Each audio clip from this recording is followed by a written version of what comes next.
Magandang araw ho sa inyong lahat. Today, Saturday, it's our Strong Family Prayer and Exhortation. Kumusta na po kayo? At muli po tayo ay dadako sa pananalangin at pagpapasalamat sa kabutihan ng Diyos sa ating buhay. Shall we pray? O aming Ama, muli kami nagpapasalamat sa araw na ito na ipinagkaloob niyo sa amin upang maipagpatuloy ang aming misyon habang kami nabubuhay dito sa lupa, na maibahagi ang mga aral, mga mensahe mula sa inyong salita na ang bawat tao ay makakilala kay Jesus, tanggapin si Jesus ng bawat isa, at ang pamilyang Pilipino ay makakilala rin naman sa Panginoon Kristo sa pangunguna ng kanilang mga pamilya, mga magulang, mga ina't ama. Nawa, Panginoon, ang kapayapaan niya maghari sa pamilyang Pilipino sa araw na ito sa pangalan ni Jesus. Amen. Well, nais natin basahin yung Ephesians chapter 6 and verse 15 na ho tayo.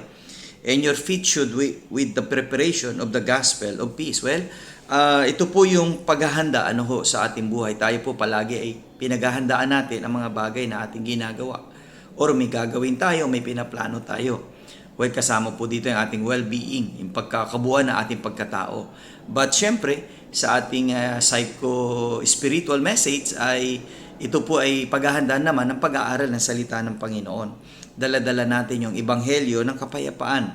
Ebanghelyo mula sa salita ng Diyos. Yung mga aral na nagbibigay ng pag-asa sa tao na sila'y makakilala kay Jesus. Tanggapin nila si Jesus na maging kanilang Panginoon at tagapagligtas. Ayun ho'y regalo ng Diyos.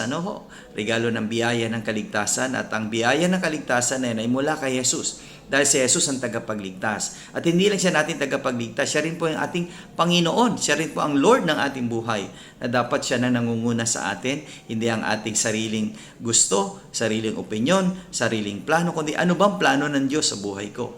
At ang plano ng Diyos sa buhay mo, kapayapaan. Okay? At pag-asa.